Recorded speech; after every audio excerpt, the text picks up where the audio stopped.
Oke, selamat siang, selamat beraktivitas kembali untuk hari ini. Hari ini kita akan membahas untuk materi file kedua tentang ekonomi dan bisnis. Yang pertama tentang definisi tentang apa itu sistem ekonomi. Sistem ekonomi merupakan struktur organisasi masyarakat yang berusaha mencari keseimbangan antara kebutuhan yang tak terbatas dengan sumber-sumber yang terbatas. Kemudian apa sih tujuan dari sistem ekonomi? Yaitu bagaimana menggunakan sumber daya tersebut untuk menghasilkan produksi dan mengalokasikan produk tersebut. Nah, yang dimaksud dengan sumber daya itu apa aja? Ada sumber daya manusia, yaitu sumber daya yang mengelola produk tersebut akan bisa digunakan atau berguna. Kemudian ada juga sumber daya alam atau sumber daya yang tersedia yang dapat digunakan menjadi barang jadi. Kemudian yaitu ada juga sumber daya modal. Sumber daya modal ini terdiri dari beberapa, tidak hanya sebatas uang saja, tetapi ada teknologi, kemudian peralatan, kemudian mesin-mesin, serta tanah, dimana sumber daya modal ini bisa membantu mewujudkan atau menghasilkan produk yang tadinya produk mentah atau barang mentah menjadi barang setengah jadi atau menjadi barang jadi yang siap digunakan atau dikonsumsi oleh masyarakat. Oke, next untuk slide kedua. Sistem ekonomi dasar itu terdiri dari 3, yaitu kapitalis, komunis, dan sosialis. Untuk kapitalis, sistem ekonominya memberikan kebebasan sepenuhnya dalam segala bidang kepada masing-masing individu untuk memperoleh keuntungan yang sebesar-besarnya. Artinya begini, dalam sistem ekonomi kapitalis, masing-masing individu mempunyai kebebasan yang tidak terbatas untuk memperoleh keuntungan, di mana dia bisa memproduksi secara besar-besaran terhadap produk yang akan diproduksi, dan mereka juga bisa mempunyai kebebasan untuk memasarkan dengan bebas terhadap hasil produksi yang telah dia produksi atau hasilkan. Nah, apa kelebihan dari sistem ekonomi kapitalis?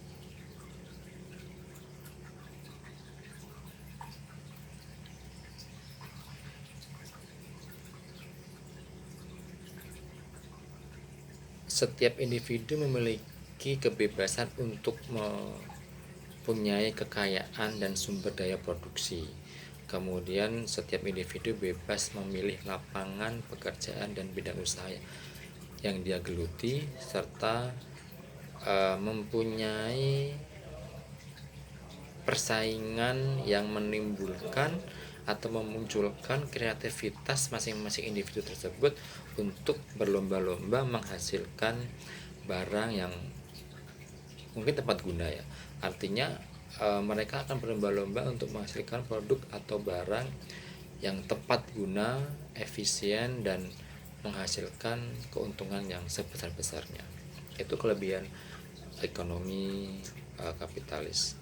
Namun ada juga kekurangannya, yaitu terjadi kesenjangan antara si kaya dan si miskin.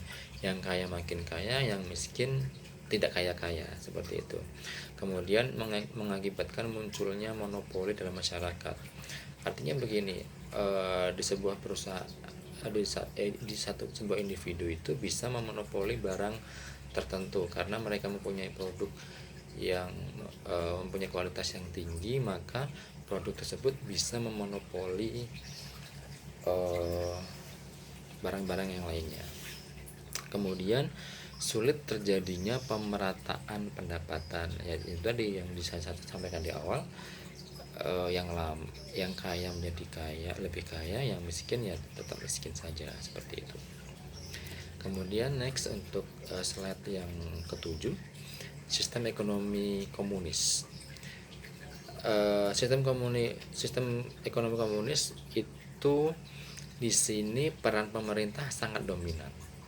Segala sesuatu di dalam sistem perekonomian ini pemerintah yang mengatur, atau pemerintah mengontrol dari pusat, mengatur dari segala kegiatan baik itu harga maupun peredaran atau distribusi barang, sehingga nasib seseorang bisa ditentukan oleh pemerintah.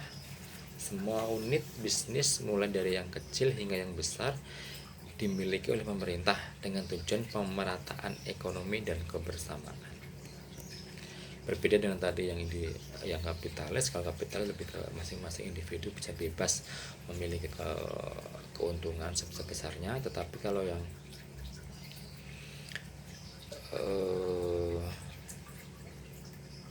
komunis ini justru pemerintah yang menjadi controller, seperti itu. Nah, ciri-cirinya apa untuk ekonomi komunis? Semua sumber daya ekonomi dimiliki dan dikuasai oleh negara. Artinya mungkin di sini bisa dibilang BUMN ya, artinya semua diatur oleh negara.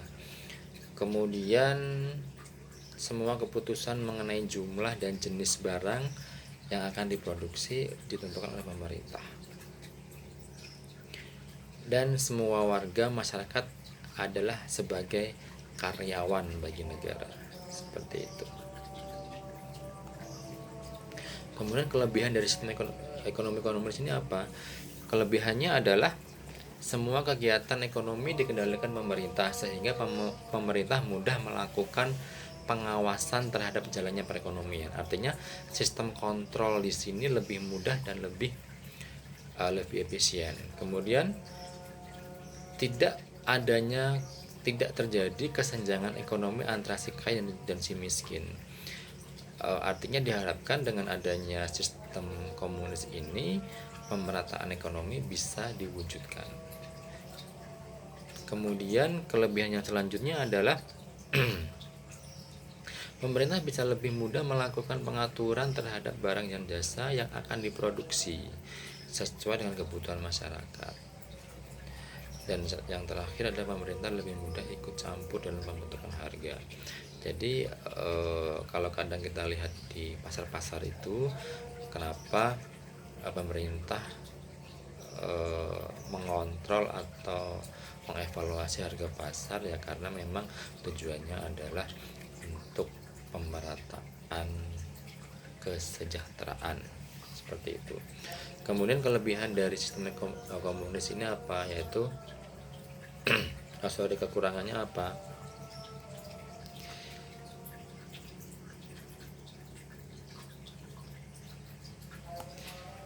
Kekurangannya adalah mematikan kreativitas dan inovasi masing-masing individu, karena semua perekonomian diatur oleh pemerintah, baik itu jenis barang, harga barang, kemudian jumlah barang itu ditentukan oleh pemerintah. Maka di sini kreativitas dan inovasi tidak bisa berkembang karena semua diatur oleh pemerintah.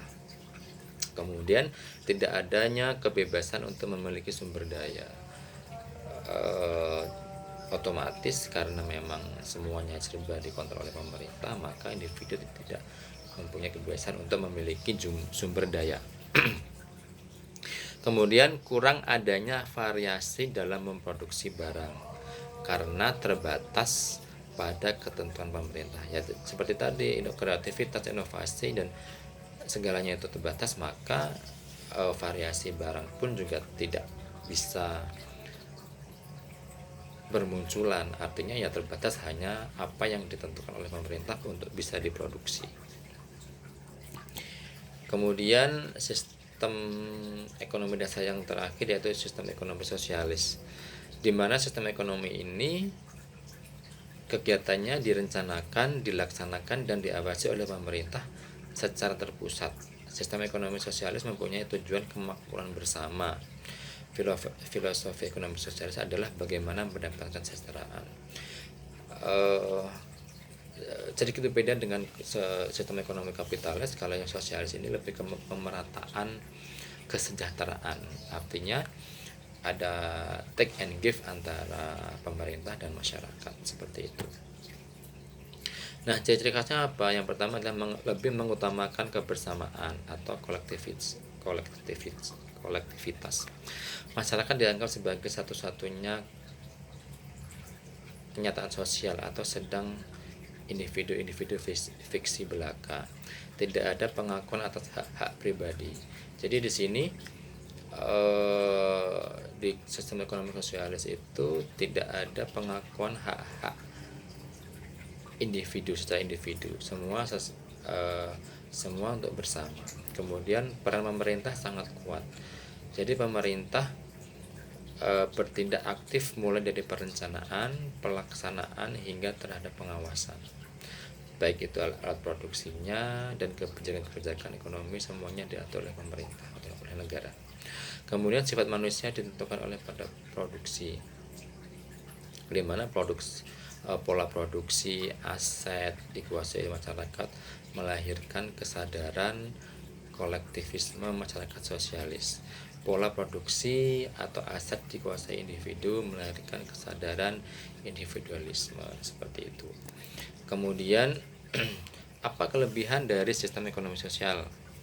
Yang pertama, disediakannya kebutuhan pokok, kemudian didasarkan perencanaan negara, serta produksi dikelola oleh negara. Artinya apa? Setiap warga negara disediakan kebutuhan pokoknya, termasuk makan, minum, pakaian, rumah, dan fasilitas kesehatan, semuanya disediakan oleh negara. Kemudian pekerjaan dilaksanakan berdasarkan perencanaan negara yang sempurna, di antaranya produksi, kemudian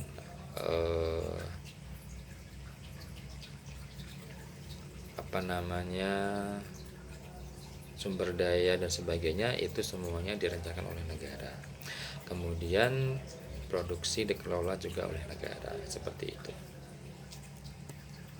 Nah, itu tadi sistem ekonomi, ya. Ada beberapa slide yang saya lewati, mungkin bisa dipelajari sendiri. Kemudian selanjutnya akan saya lanjutkan untuk file yang ketiga, yang akan membahas untuk materi atau submateri yang selanjutnya.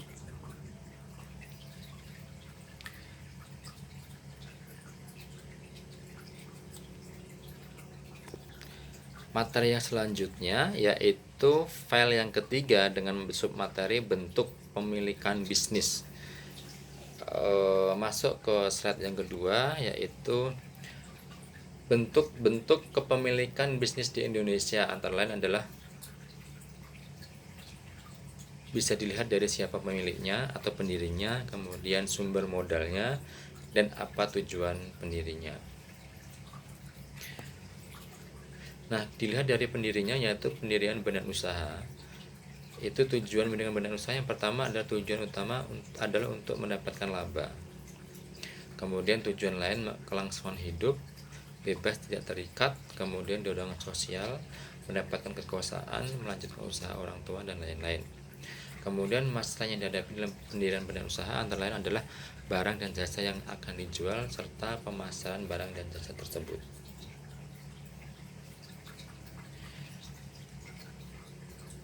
Dalam memilih bentuk-bentuk perusahaan, faktor-faktor yang harus diperhatikan antara lain adalah jumlah modal yang dimiliki. Semakin besar modal yang digunakan untuk mendirikan perusahaan, maka semakin besar pula resiko yang akan ditanggung. Kemudian yang kedua, kemungkinan penambahan modal. Biasanya dalam mendirikan sebuah perusahaan di tengah-tengah perjalanan bisa diperlukan suntikan dana atau penambahan modal. Mungkin di saat-saat awal tahun pertama itu produksi masih banyak, kemudian distribusi masih belum banyak, artinya untuk menambah barang produksi diperlukan penambahan modal atau suntikan dana. Kemudian metode dan luasnya pengawasan terhadap perusahaan. Kemudian faktor yang perlu diperhatikan dalam memilih atau bentuk perusahaan yaitu rencana membagi laba bagaimana. Rencana membagi laba apakah flat atau berdasarkan persentase. Artinya persentase besarnya saham berapa, kemudian pembagian labanya berapa persen, seperti itu. Kemudian rencana penentuan tanggung jawab. Untuk perencanaan penentuan tanggung jawab ini berdasarkan dari struktur organisasi yang dibentuk, misalnya owner, kemudian ketua dan sebagainya, atau seperti apa. Kemudian pengawasan manajemen misalnya dibentuk oleh tim khusus atau tim inti. Kemudian pesannya resiko yang harus dihadapi berapa, keuntungan yang diinginkan berapa persen dari jumlah modal yang dikeluarkan. Kemudian pembagian pendapatan SDM. Untuk pembagian pendapatan SDM itu berdasarkan dari keahlian masing-masing. Kemudian kebebasan atau relatif terhadap peraturan pemerintah. Itu faktor-faktor yang perlu diperhatikan dalam membentuk perusahaan. Beberapa bentuk perusahaan yang ada di Indonesia, yang pertama ada usaha perseorangan, kemudian firma, kemudian CV atau komanditer, kemudian PT atau perseroan terbatas, kemudian PD atau perusahaan daerah, kemudian perusahaan negara umum atau perum, kemudian perjan atau perusahaan negara jawatan, koperasi dan yayasan.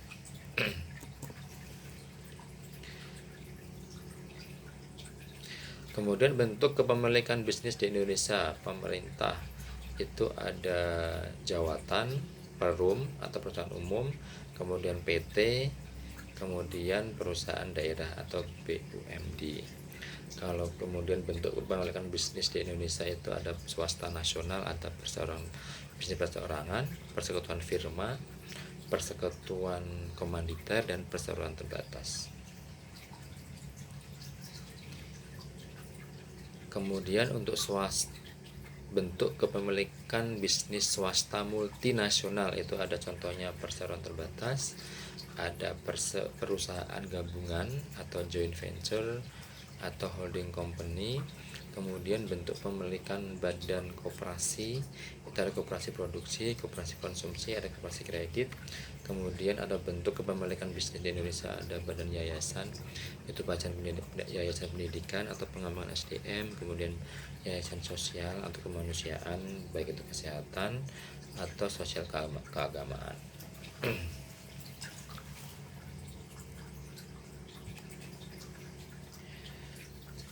Yang pertama ada usaha perseorangan. Ciri-ciri khasnya adalah bentuk yang banyak dipakai di Indonesia. Artinya usaha perseorangan ini lebih dominan dibandingkan dengan bentuk usaha yang lainnya. Kemudian untuk kegiatan mikro atau kegiatan usaha kecil, artinya modalnya lebih relatif kecil, kemudian dimiliki oleh seseorang atau perseorangan itu tadi. Kemudian resiko dan kegiatan ditanggung sendiri, artinya tidak ada campur tangan pemerintah ataupun pihak lain. Kemudian volume penjualannya relatif kecil dan cukup diperlukan izin dari Pemda untuk pendiriannya. Itu ciri khasnya. Kemudian kelebihannya apa? Seluruh laba untuk kelebihan usaha perseorangan adalah seluruh laba milik sendiri, ya, karena memang milik perseorangan ya. Kemudian kepuasan batin atau kepuasan dari individu tersebut. Kenapa? Karena semua serba diatur sendiri, semua milik sendiri, jadi kepuasan lebih dominan untuk sendiri. Kemudian kebebasan dan fleksibilitas lebih cepat dalam mengambil keputusan. Artinya jika ada sesuatu yang urgent itu lebih cepat dalam mengambil keputusan karena memang hanya dibutuhkan sendiri. Jaminan kerahasiaan sangat terjamin karena semua laporan keuangan hingga operasional itu dilakukan oleh sendiri, kemudian mudah membentuk dan membubarkannya. Apa kekurangannya? Tanggung jawab pemilik tidak terbatas, kemudian sumber keuangannya terbatas karena memang modal sendiri, jadi tidak bisa dapat dikembangkan dengan keterbatasan modal sendiri. Kemudian kesulitan dalam manajemen serta kelangsungan usaha tidak terjamin. Kenapa? Karena ketika nanti ada kolaps ya tidak bisa bertahan lama karena memang cuma sendiri untuk menanggung risiko itu. Berbeda dengan PT. Kalau PT kan bisa satu sama lain bisa membantu. Kemudian kesulitan dalam menambah modal ya karena sendiri itu tadi, karena modal yang terbatas jadi tidak sulit untuk menambah modal seperti itu.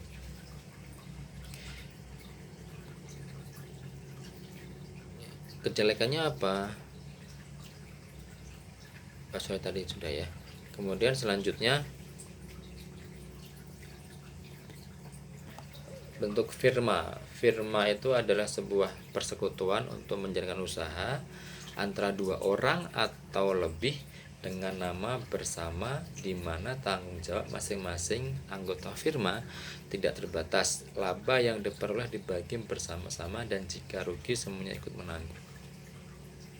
Ciri khasnya ya masing-masing anggota harta benda pribadinya bertanggung jawab atas utang perusahaan. Jadi dua orang atau lebih ini menanggung semua kegiatan atau operasional, kemudian sulit menarik modal kembali. Karena ini dimiliki oleh dua orang, maka modal yang sudah disetorkan dalam bentuk modal awal akan sulit untuk ditarik kembali.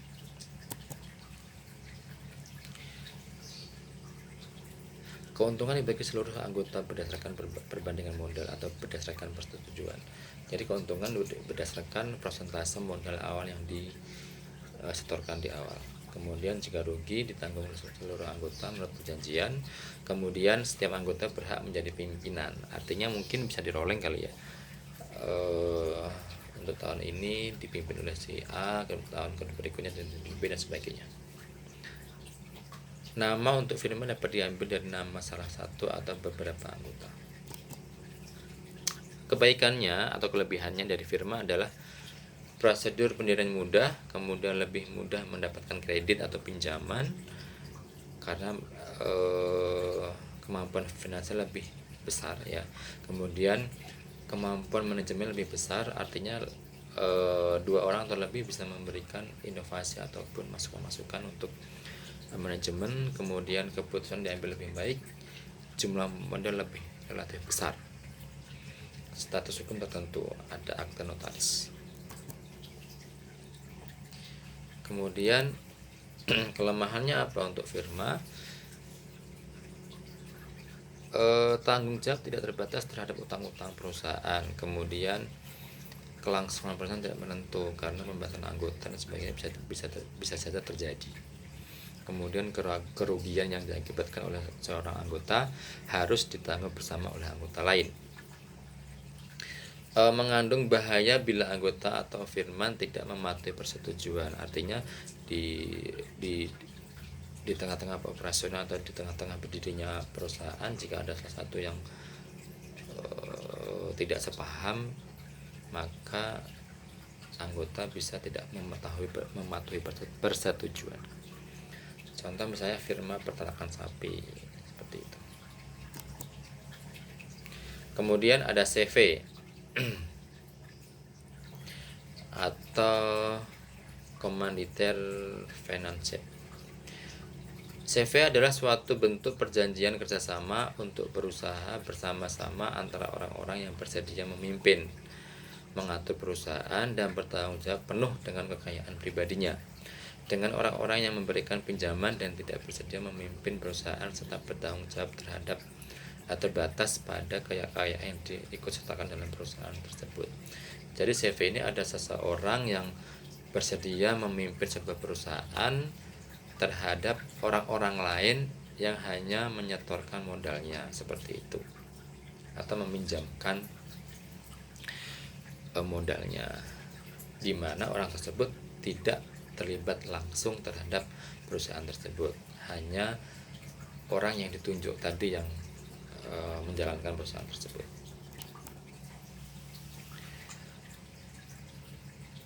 Keanggotaan dalam CV, terdapat anggota atau sekutu partner, yaitu sekutu pimpinan atau general partner. Anggota yang aktif dan duduk sebagai pengurus. Modal yang disetorkan lebih besar dari anggota lain. Bertanggung jawab tidak terbatas terhadap utang perusahaan. Jadi sekutu pimpinan ini adalah orang-orang yang aktif atau terjun langsung di dalam perusahaan tersebut sebagai pengurus atau secara struktural seperti itu. Kemudian modal yang disetorkan itu biasanya lebih besar daripada anggota-anggota lain. Kemudian bertanggung jawab tidak terbatas terhadap utang-utang perusahaan. Kemudian ada sekutu terbatas atau limited partner. Penjelasannya adalah tanggung jawab terbatas sebesar modal yang disetorkan, kemudian terlibat aktif dalam manajemen perusahaan. Kemudian sekutu diam atau silent partner itu anggota yang tidak aktif dalam manajemen perusahaan, tetapi diketahui bahwa mereka anggota. Jadi mungkin sekedar menyetorkan modal awal saja atau memberikan modal di awal, tetapi tidak terlibat secara langsung. Kemudian sekutu rahasia atau secret partner, di mana sekutu tersebut tidak diketahui umum tetapi aktif dalam manajemen perusahaan. Misal di sini bisa dikatakan sebagai akuntan sebagainya, seperti itu. Kemudian sekutu dorman atau dorman partner, sekutu yang tidak diketahui umum dan tidak aktif dalam perusahaan. Artinya dia memang tidak diketahui umum dan memang tidak aktif. Kemudian sekutu nominal, bukan merupakan pemilik perusahaan tapi selalu memberikan saran-saran seperti partner atau mungkin memberikan sumbangsih untuk pengembangan perusahaan. Kemudian sekutu senior dan sekutu senior, itu bisa dijelaskan ya.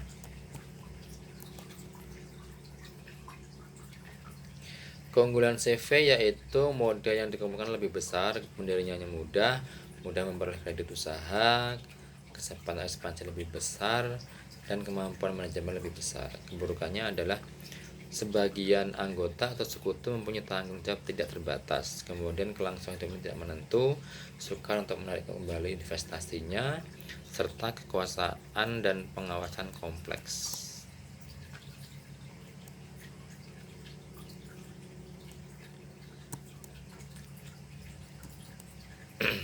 Selanjutnya adalah perseroan terbatas atau PT, merupakan sebuah kumpulan yang terdiri atas para pemegang saham atau persero yang mempunyai tanggung jawab terbesar terhadap utang-utang perusahaan sebesar modal yang mereka setorkan, serta diberi hak dan diakui oleh hukum untuk mencapai suatu tujuan tertentu.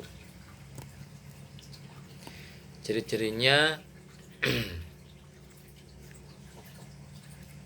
merupakan suatu usaha skala besar, kemudian kekayaan perusahaan terpisah dari kekayaan pribadi pemegang saham, akumulasi modal besar, pendiriannya dengan akta notaris, dewan direksi dipilih oleh pemegang saham, pimpinan atau eksekutif perusahaan dipilih oleh dewan direksi. Jadi dalam penunjukan pimpinan itu berdasarkan musyawarah dari beberapa pemegang saham. Kemudian hak-hak pemegang saham antara lain menentukan manajemen yang tidak memihak, mengumumkan pembagian laba melalui dewan direksi, menyetujui tambahan saham sebelum saham dijual, meneliti saham jalannya perusahaan, penentuan modal dasarnya, kemudian memilih direksi atau rapat umum pemegang saham. Kebaikannya adalah tanggung jawab terbatas para pemegang saham terhadap utang-utangnya, kemudian kesinambungan perusahaan ke depan lebih terjamin, mudah untuk memiliki hak milik dengan menjual saham, mudah menjual tambahan modal, manajemen lebih efisien, dan pembagian pemilikan dalam jumlah skala kecil dapat menarik penanaman modal dari segala lapisan masyarakat. Kekurangannya adalah subjek pajak tersendiri, artinya pajak besar ya. Kemudian pendiriannya lebih sulit karena akte notaris dan ada izin khusus untuk usaha tertentu. Ongkos pembentukannya relatif tinggi, kemudian kurangnya rahasia perusahaan sehingga dapat dimanfaatkan oleh para pesaing. Kemudian terakhir, kurangnya hubungan perseroan dan insentif karena adanya pemilik yang tinggi daerah dan kurang adanya kesetiaan terhadap perusahaan.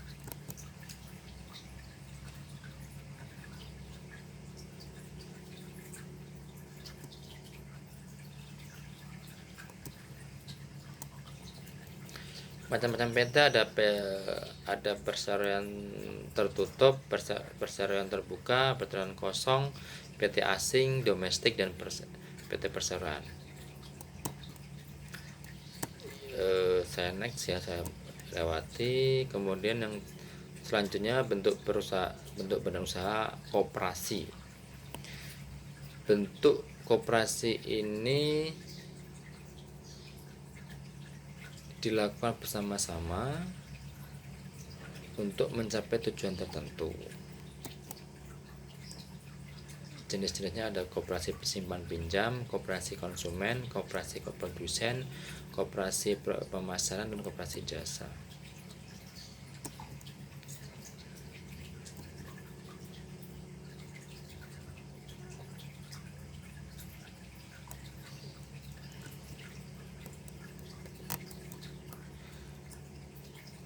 Oke.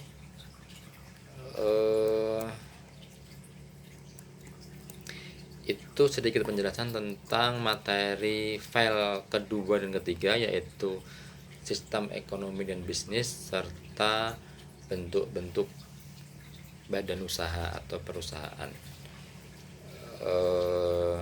Kita ketemu lagi di materi selanjutnya, yaitu materi file ke-4 minggu depan.